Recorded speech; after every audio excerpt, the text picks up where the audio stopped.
فلما ذهب عن ابراہیم الروع، جب ابراہیم کا خوف جاتا رہا، وجاءت البشرا، اور یہ بشارت پہنچ گئی، ان کے لیے خوشی کی بات تھی کہ اب سارہ کے ہاں بھی اللہ تعالیٰ بیٹا عطا کرے گا۔ یجادلنا فی قوم لوط، اب اس نے جھگڑنا شروع کر دیا ہم سے قوم لوط کے بارے میں۔ یہ مجادلہ جو ہے یہ تورات میں بڑی تفصیل سے آیا ہے کہ دیکھو تم جو جا رہے ہو، اگر اس شہر کے اندر، ان بستیوں کے اندر 50 آدمی بھی راست باز ہوں گے تو کیا کرو گے؟ کیا پھر بھی ہلاک کر دو گے؟ فرشتوں نے کہا نہیں، کہ 50 آدمی وہاں ہوئے اگر راست باز ہوئے تو ہم ہلاک نہیں کریں گے۔ اچھا دیکھو، میری کوئی حیثیت نہیں ہے، میں بہت ناچیز ہوں، لیکن میں پھر جرأت کرتا ہوں، میں اللہ سے عرض کرتا ہوں کہ اچھا ہو سکتا ہے 40 ہوں وہاں پر، تو پھر اچھا 40 بھی ہوئے تو پھر ہم ان کو بھی پھر چھوڑ دیں گے، بستیوں کے اوپر عذاب نہیں آئے گا۔ ہوتے ہوتے 5 پہ آ گئے، جس پہ کہ آخر میں کہا گیا کہ اے ابراہیم چھوڑو اب اس بات کو، اب یہ تمہارے رب کا فیصلہ آ چکا۔ وہاں ایک بھی نہیں ہے، تم 5 کی بات کر رہے ہو۔ وہاں تو سوائے حضرت لوط علیہ السلام کے خود اور ان کی 2 بیٹیوں کے اور کوئی بھی نہیں تھا کہ جو ان شہروں میں سے بچا ہو۔ تو یجادلنا فی قوم لوط، اب وہ قوم لوط کے بارے میں ہم سے جھگڑنے لگے، یعنی چونکہ وہ حلیم الطبع تھے، طبیعت میں نرمی تھی، وہی جو حضور کی طبیعت میں بھی تھی، حضرت ابوبکر کی طبیعت میں بھی تھی، اس وجہ سے انہوں نے کہا کہ عذاب سے بچنے کی کوئی شکل ہو سکے۔ ان ابراہیم لحلیم اواہ منیب، 3 الفاظ جمع کر دیے گئے۔ یقیناً ابراہیم بہت ہی حلیم بھی تھا، بہت ہی نرم دل تھا، اور بہت ہی اللہ کی جناب میں رجوع کرنے والا تھا۔ یا ابراہیم عارضا ھذا، تو اب کہا گیا ان سے کہ ابراہیم اب چھوڑیے، اب اس بات سے آپ ذرا قطع تعلق کیجئے۔ انہ قد جاء امر ربک، یہ تو اب آپ کے رب کا فیصلہ آ چکا ہے۔ وانہم آتیہم عذاب غیر مردود، اب ان پر وہ عذاب آ کر ہی رہے گا جسے لوٹایا نہیں جا سکے گا۔ وَلَمَّا جَاءَتْ رُسُلُنَا لُوطًا سِیءَ بِهِمْ وَضَاقَ بِهِمْ ذَرْعًا، تو جب آئے ہمارے یہ فرشتادے بھیجے ہوئے، ہمارے یہ پیغامبر، یہ فرشتے لوط کے پاس، سِیءَ بِهِمْ، کہ وہاں پر یہ بھیجے گئے تھے بہت خوبصورت لڑکوں کی شکل میں، اور ان کے ہاں جو تھا معاملہ، آپ کو معلوم ہے کہ جو عبرت پرستی ان کے ہاں تھی اور جو سوڈمی تھی، تو یہ لڑکے خوبصورت آ گئے تو اس قوم کے لیے، تو ان کے لیے جشن ہو گیا کہ ہمارے لیے شکار آ گئے ہیں بہت اچھے، لوط کے ہاں بڑے عمدہ شکار پہنچے ہیں، لہذا وہ سب غول کے غول اب آ رہے ہیں، حضرت لوط علیہ السلام کے گھر پر چڑھائی کر رہے ہیں۔ تو جب ہمارے یہ فرشتادہ، ہمارے یہ جو نوجوان لڑکوں کی شکل میں جن کو بھیجا گیا تھا فرشتوں کو، جب پہنچے حضرت لوط کے پاس، سِیءَ بِهِمْ، وہ ان کو دیکھ کر بہت غمگین ہوا کہ یہ بڑا میرے لیے، وَضَاقَ بِهِمْ ذَرْعًا، ان کا دل بڑا تنگ ہوا، وَقَالَ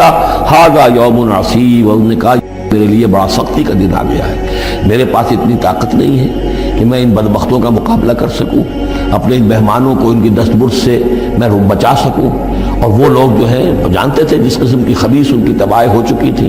کہ وہ کسی اپیل اور کسی دلیل سے باز آنے والے نہیں ہیں، تو اس سے ان کے دل کے اندر جو ہے وہ ایک عجیب کیفیت پیدا ہوئی۔ سِیءَ بِهِمْ وَضَاقَ بِهِمْ ذَرْعًا وَقَالَ هَذَا يَوْمٌ عَصِیبٌ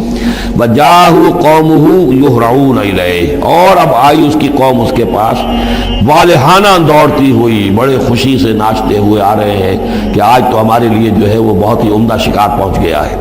وَمِن قَبْلُ كَانُوا يَعْمَلُونَ السَّیِّئَاتِ، وہ پہلے ہی سے ان گندے کاموں کے اندر ملوث تھے۔ قَالَ يَا قَوْمِ هَؤُلَاءِ بَنَاتِي هُنَّ أَطْهَرُ لَكُمْ، حضرت لوط نے فرمایا کہ دیکھو میری قوم کے لوگوں، میری بیٹیاں موجود ہیں، وہ تمہارے لیے بہت پاکیزہ ہیں۔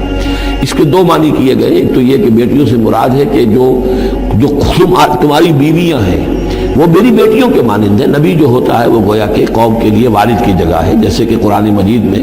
وَأَزْوَاجُهُ أُمَّهَاتُهُمْ، حضور کی تمام ازواج جو ہیں وہ پوری امت کے لیے ماؤں کے درجے میں ہیں، تو گویا کہ میری بیٹیاں ہیں، اللہ نے تمہارے لیے ان کو پیدا کیا ہے، تمہارے لیے جوڑا بنایا ہے، وہ پاک جو ہے تمہارے لیے راستہ اپنی شہوت کی کے تقاضے کو پورا کرنے کے لیے صحیح راستہ اس کو چھوڑ کر، اور یہ بھی ہو سکتا ہے کہ انہوں نے اپنی بیٹیوں ہی کو پیش کیا ہو کہ تمہیں اگر کرنا ہی ہے تو نکاح کر لو، میں اپنی بیٹیاں تمہیں نکاح میں دینے کو تیار ہوں، لیکن میرے جو یہ مہمان ہیں ان کے بارے میں مجھے رسوا نہ کرو۔ قال یا قوم هؤلاء بناتی هن اطہر لکم فاتقوا اللہ ولا تخزون فی ضیفی، تو اللہ کا خوف کرو اور دیکھو مجھے میرے مہمانوں کے معاملے میں رسوا مت کرو۔ الیس منکم رجل رشید، کیا تم میں کوئی ایک آدمی بھی شریف اور کوئی ایک آدمی بھی نیک چلن نہیں رہا؟ یعنی کوئی تو تم میں سے ایسا نکل آتا جو میرا ساتھ دیتا، جو میری ہاں میں ہاں ملاتا، تم میں تو معلوم ہوتا ہے کہ کوئی ایک شخص بھی شریف النفس باقی نہیں رہا۔ قالوا لقد علمت ما لنا فی بناتک من حق، انہوں نے کہا کہ اے لوط تمہیں خوب معلوم ہے تمہاری بیٹیوں پر ہمارا کوئی حق نہیں ہے۔ اس سے معلوم ہوتا ہے وہ دوسری ہی بات ہی زیادہ راجح ہے وَإِنَّكَ لَتَعْلَمُ مَا نُرِيدُ، اور تم خوب جانتے ہو جو ہم چاہتے ہیں، یعنی باتیں مت بناؤ، ہماری توجہ جو ہے ادھر ادھر لے جانے کی کوشش نہ کرو، تم جانتے ہو ہم جو چاہتے ہیں، جس کے لیے ہم حاضر ہوئے ہیں، جس کے لیے ہم پہنچے ہیں۔ قال لو ان لی بکم قوتا، انہوں نے کہا کاش کہ میرے پاس تمہارے مقابلے کے لیے کوئی طاقت ہوتی، او آوی الی رکن شدید، یا میں کوئی قلعہ ایسا ہوتا جس میں مضبوط میں جا کر پناہ لے لیتا اور تم سے اپنے آپ کو اور اپنے مہمانوں کو بچا لیتا۔ یہاں ہے اصل میں حضور صلی اللہ علیہ وسلم کی ایک حدیث میں الفاظ آئے ہیں، یرحم اللہ لوطا لقد کان یاوی الی رکن شدید، اللہ تعالیٰ رحم فرمائے لوط پر، وہ ایک مضبوط قلعے میں تھے، اللہ تعالیٰ کی حفاظت تو انہیں حاصل تھی، لیکن یہ کہ اس وقت جو صورت بن گئی تھی ان کے لیے، جیسے جب جادوگروں نے جو اپنے انچر پھینکے تھے اور وہ بھی بن گئے تھے فرعون کے دربار میں، وہ بھی شکل اختیار کر لی تھی انہوں نے سانپوں کی، تو حضرت موسیٰ پر بھی وقتی طور پہ خوف طاری ہو گیا تھا۔ تو بد بنائے طب بشری خوف کا ہو جانا یہ کوئی نبوت کی عصمت کے منافی نہیں ہے۔ تو یہاں پر بھی اللہ تعالیٰ کی حفاظت تھی، اور جیسا کہ آیا فرشتوں نے پھر ذرا سا ایک ہاتھ ہلایا اور سب کے سب اندھے ہو گئے، وہ اس طرح کا معاملہ تفاصیل تورات میں ہے۔ قال لو ان لی بکم، لیکن جو حسرت کی کیفیت تھی اور جس طرح ضیق میں ان کی جان اس وقت آئی تھی، اس کا تصور کیجئے، کاش کہ میرے پاس تمہارے مقابلے کے لیے طاقت ہوتی، او آوی الی رکن شدید، یا کوئی ایسا ہوتا مضبوط مستحکم قلعہ جس میں جا کر میں پناہ لے لیتا۔ قالوا یا لوط انا رسول ربک، ان فرشتوں نے کہا اے لوط گھبرائیں نہیں، ہم آپ کے رب کے پیغامبر ہیں، بھیجے ہوئے ہیں، لن یصلوا الیک، یہ آپ تک پہنچ نہیں پائیں گے، آپ کو کوئی گردن نہیں پہنچا سکیں گے، آپ بالکل اطمینان رکھیں۔ فَأَسْرِ بِأَهْلِكَ بِقِطْعٍ مِّنَ اللَّيْلِ، اور بھی رات کا ایک حصہ جو باقی ہے اس میں آپ اپنے اہل کو لے کر، اپنے گھر والوں کو لے کر نکل جائیے اس بستی سے۔ وَلَا يَلْتَفِتْ مِنْكُمْ أَحَدٌ، اور کوئی بھی آپ میں سے پیچھے نہ دیکھے، پیچھے توجہ نہ کرے، پیچھے کی طرف کوئی خیال نہ آئے کہ ہمارے دوست تھے اور ہمارے یہ تھے اور ہمارے عزیز تھے، إِلَّا امْرَأَتَكَ، اور آپ کی بیوی بھی ساتھ نہیں جائے گی، وہ بھی یہیں رہے گی۔ یہ دو بیویاں ہیں جلیل القدر پیغمبروں کی، جن کا ذکر پھر آئے گا بڑی وضاحت کے ساتھ سورہ تحریم میں۔ ایک حضرت نوح علیہ السلام کی بیوی اور ایک حضرت لوط کی بیوی،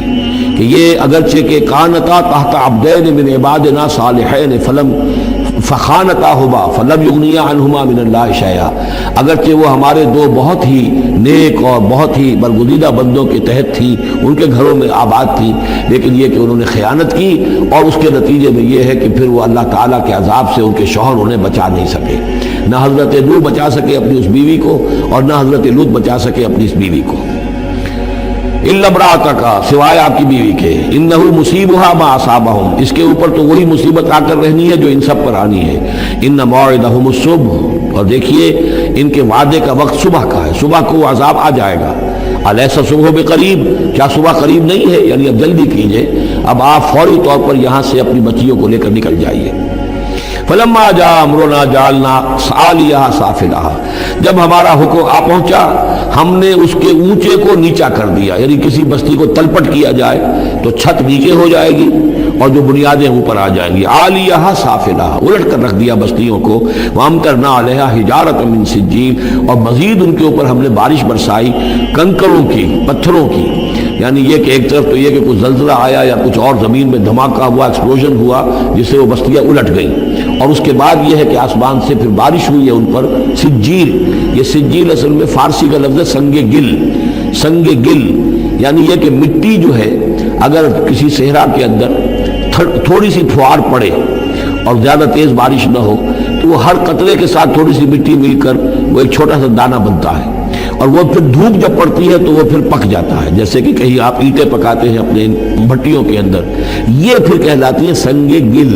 یعنی یہ پتھر تو ہے لیکن یہ پتھر نہیں ہے، یہ مٹی کے بنے ہوئے پتھر ہیں، کنکر ہیں، ان کنکروں کی بارش ہوئی جس کے اندر کہ اس کو بالکل دفن کر دیا گیا ان دونوں شہروں کو۔ منضود، تہ برتہ وہ جو بارش ہو رہی تھی کنکروں کی تہ برتہ، مسومۃ عند ربک، اور وہ نشان زد تھے تیرے رب کی طرف سے، یعنی ہر ایک کے لیے معلوم تھا کہ کس کو کون سا پتھر لگنا ہے اور کون سا جو شخص ہے اس کی ہلاکت کس کے ذریعے سے ہونی ہے۔ وما ہی من الظالمین ببعید، اور یہ ان ظالموں سے کوئی زیادہ دور نہیں ہے، یعنی جو مشرکین مکہ ہیں، جو قریش ہیں اور عرب کے جو مشرک ہیں، ان سے یہ بستیاں کوئی دور تو نہیں ہیں، اس لیے کہ یہ جب جاتے تھے فلسطین کی طرف اپنے قافلے لے کر تو یہاں سے گزرتے تھے۔ قوم سمود کا مسکن بھی ان کے راستے میں آتے تھے، قوم مدین کا علاقہ بھی ان کے راستے میں آتا تھا، پھر یہ عمورہ اور صدوم کی بستیوں کے جو ہے یہ بھی کچھ ان کے جو آثار باقی رہ گئے تھے وہ بھی آتے تھے۔ وَلُوطًا، اور ہم نے بھیجا تھا لوط کو، اِذ قَالَ لِقَوْمِهِ، جبکہ انہوں نے کہا تھا اپنی قوم سے، أَتَأْتُونَ الْفَاحِشَةَ وَأَنْتُمْ تُبْصِرُونَ، کیا تم دیکھتے ہوئے فحش کا حرکت کا ارتکاب کرتے ہو؟ یعنی یہ بھی معلوم ہوتا ہے کہ ان کے ہاں یہ مسئلہ اس درجے گندگی کو پہنچ گیا تھا کہ علی الاعلان مجلس کے اندر یہ حرکتیں کرتے تھے۔ اِنَّكُمْ لَتَأْتُونَ الرِّجَالَ شَهْوَةً فِي دُونِ النِّسَاءِ، کیا تم مردوں کی طرف کا رخ کرتے ہو شہوت کے ساتھ عورتوں کو چھوڑ کر؟ بل انتم قوم تجہلون، لیکن تم تو واقعتاً یہ کہ بہت ہی جہالت میں مبتلا ہو چکے ہو۔ فما کان جواب قومہ، تو نہیں تھا اس کی قوم کا جواب، الا ان قالوا، مگر یہ کہ انہوں نے کہا، اخرجوا آل لوط من قریتکم، نکال باہر کرو لوط والوں کو، لوط کے گھر والوں کو اپنے شہر سے، انہم اناس یتطہرون، یہ تو بڑے پاک باز لوگ ہیں، بڑے طہارت اور بڑی پاکیزگی رکھنے والے لوگ ہیں۔ فانجیناہ واہلہ، تو ہم نے نجات دی اس کو اور اس کے گھر والوں کو، الا امرأتہ، سوائے اس کی بیوی کے، قدرناہا من الغابرین، یہ ہم نے مقرر کر دیا تھا کہ وہ پیچھے رہنے والوں میں ہوگی۔ وَأَمْطَرْنَا عَلَيْهِمْ مَطَرًا، اور ہم نے ان پر ایک بارش برسائی، فَسَاءَ مَطَرُ الْمُنذَرِينَ، تو بہت ہی بری بارش تھی وہ کہ جو ان لوگوں پر برسائی گئی کہ جن کو خبردار کر دیا گیا تھا۔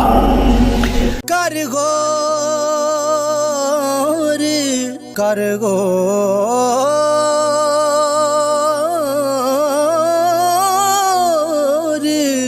ہتھاں دیاں انگلیاں تے، کر غور ہتھاں دیاں